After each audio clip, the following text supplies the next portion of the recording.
Hi, welcome to my kitchen. My name is Emisi. I'm a mom of five. We're a family of seven. And on a normal day, I make sure at least nine people in this house eat every single day. And that is breakfast, lunch, and dinner. It's a lot of people to feed every day. There was a time they used to ask me, "What are we eating in the morning, ma? What are we eating in the afternoon, ma? Mommy, what are we eating this evening?" I was like, wait, this thing is becoming too serious for my liking. Even if I don't want to eat, there are other people that want to eat, and for some reason, I am in charge of everything. Now family I carry for head now. Now maybe pepper, now maybe salt. So one day I told myself, this thing is not sustainable. I created a lot of systems in my house, but the most important one was the food one, because you know how food is important in a family. So I created a meal plan, and today I'm going to show you how I plan my meals for the month. And I know some of you might be saying a month is a long time to plan a meal. Just wait, because I will tell you all about how I plan my meals for 1 year. Yes, the original plan is 1 year. We're using our 1 year full timetable, and we're just going to take 1 month out of it. Yes, that's how serious this matter is. So I plan my meals for 1 year to help my life and to make sure that any other person that is thinking, what am I going to eat today? What am I going to eat today? The problem is solved. I have a place where you can download it. The plan for the whole year from January to December, it is there. I'm going to put it on the screen, but today I'm going to show you all the things I do to plan my meals for a month, to make sure that nobody is asking me what we're going to eat for the next 1 month. If this is the kind of video you like seeing, let me know by liking it, leaving a comment. How many times a day do you think about what to eat? If it stresses you, let me know in the comments as well. Subscribe. Let us get into why you're watching this video. Before I make any meal plan, and definitely before I go to the market, I check what we already have. I check the freezer, the fridge, the pantry. What proteins do we have left? Do we have chicken, fish, or meat? What vegetables needs to be used? Is there stew in the freezer? What about rice, beans, pasta, yam, potatoes? Because sometimes we say there's no food in this house when there's actually plenty of food that we have not just put together. This is one of the easiest ways I have found that we reduce food waste in the house, because really sometimes there's extra food. Check under the cupboards, check everywhere, you see something. The house can never be 100% empty. Regardless of what the food timetable is saying, if I see ripe plantain that needs to be eaten, then plantain is going on the meal plan. If there's soup in the freezer, we're not planning another soup immediately until we finish that one. I try to shop my kitchen first before I go to the market. Now, after checking for that, there's something else I also check for. We have a list of things that we must always have. These are like the spices, the ingredients, the condiments, things like crayfish powder. We have uziza seeds, big crayfish, dried fish, pomo, fish that has been prepped.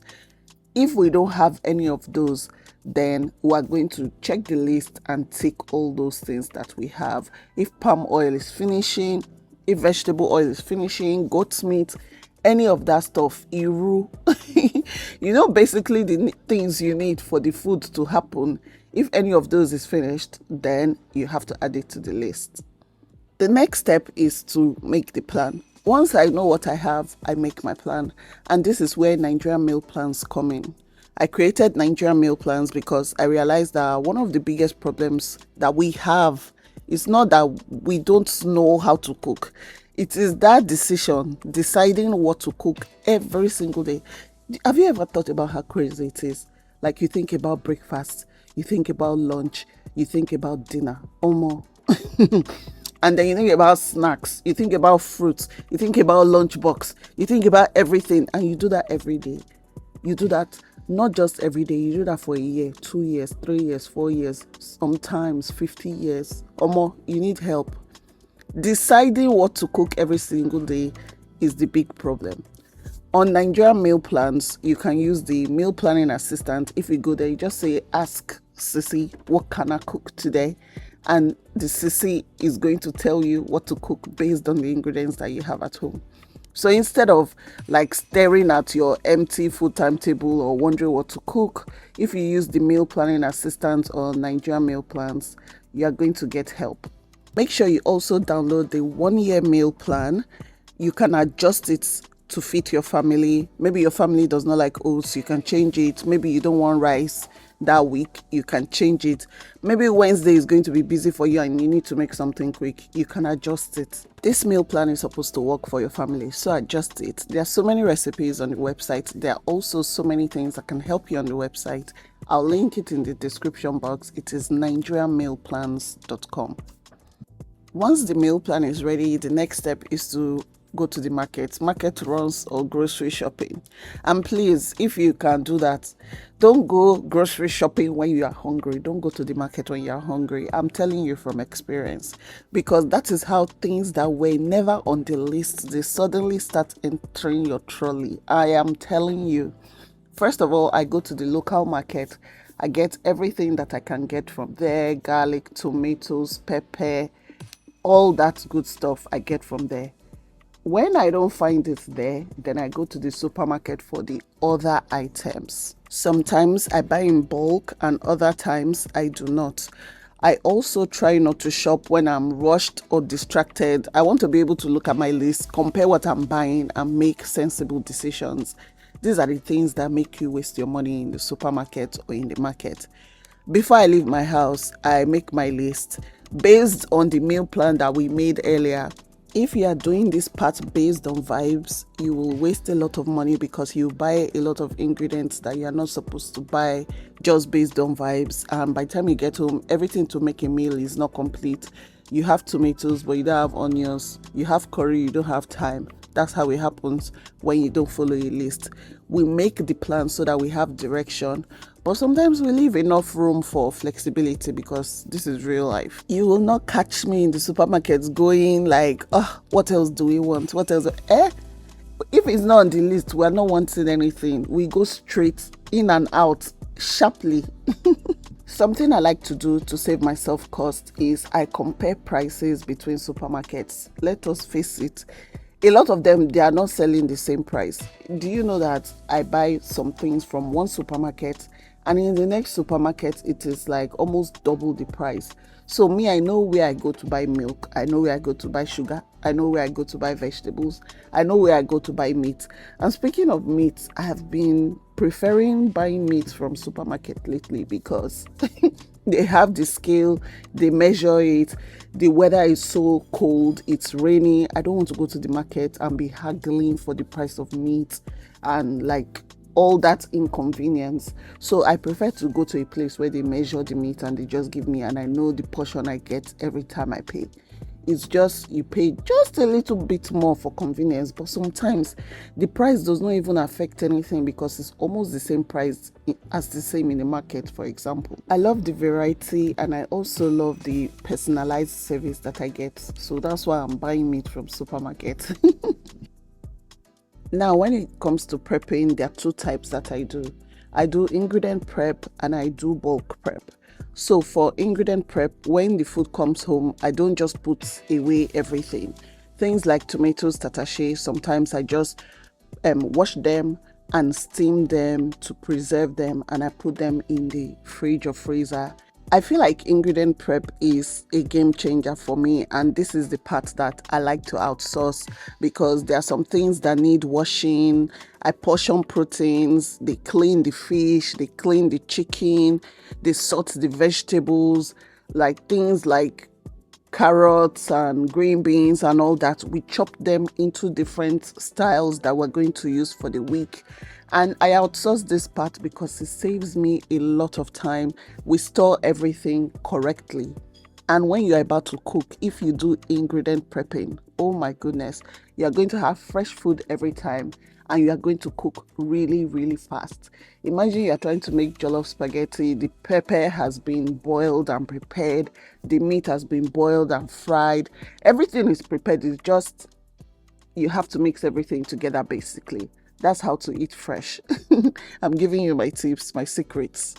Basically, I'm trying to remove as many little jobs as possible from the rest of the week because there's a huge difference between saying I have to cook chicken tonight, and knowing that the chicken is already clean and portioned, than saying I have to cook fish tonight, and you know that you have not even started cleaning the fish, you have not defrosted the fish. The work that takes place before the cooking begins can discourage you.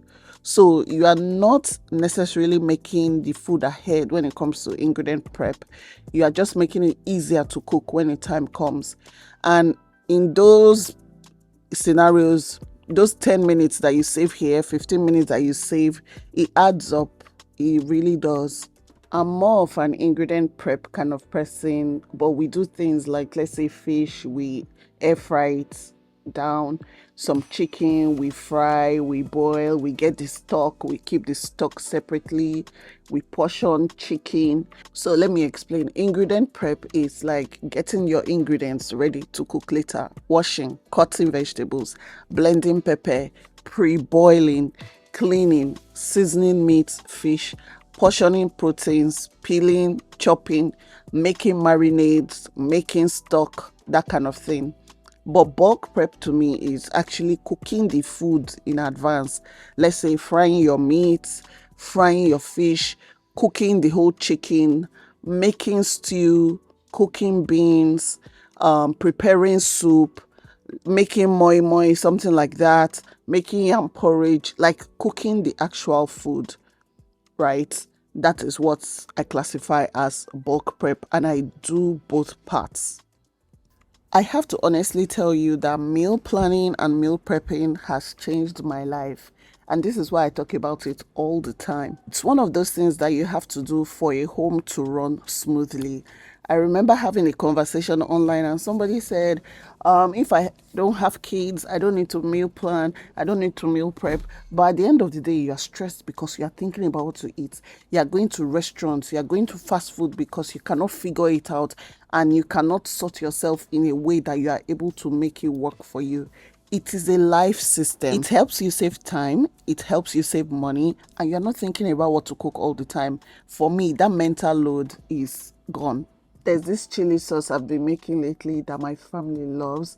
I've been making it now for like, let's say, a year, and I don't miss out on doing it because once I have it, even something as simple as noodles, it becomes amazing. You just put a little bit of it when you're cooking. I also prep crayfish. I clean our iru. Some of you don't clean iru. Me, I always clean it, sha. We meal prep in my house in a way that even if I'm not around, we know what is going to happen. So we know that there has to be like some sort of fruit. There can be smoothies or juices. I like to do this in bulk. Put it in the fridge, store it for the kids. It's easier when you do it in bulk and it's easier to reach than, going for things that are not healthy. Also, things like stew. You will always find stew in my fridge. If you come in the morning, there will be stew. If you come in the night, there will be stew. You can use stew to eat anything. And also on the side, we like to have like peppered fish or peppered meat or peppered chicken. Something to assist if you are trying to, let's say, make noodles or make quick pasta. You need to have like some sort of meat or fish on the side. We also cook like one main rice dish per week. It might be fried rice, it might be coconut rice, but typically it is jollof rice. So, because jollof rice can just stay for a very long period, so we will always have jollof rice in the fridge most of the time. Also have one soup for the week. It might be ogbono, it might be granite soup. Those ones are easier to reheat and they taste better when you warm it later. So that's it. I'm not a magician. I'm just a mom that puts systems in place so that I don't have to get stressed and so that I can still maintain my, softness. I hope you enjoyed this video. If you did, click the like button. Don't forget to subscribe. I would love to see your comments. I'll see you in my next video. Bye.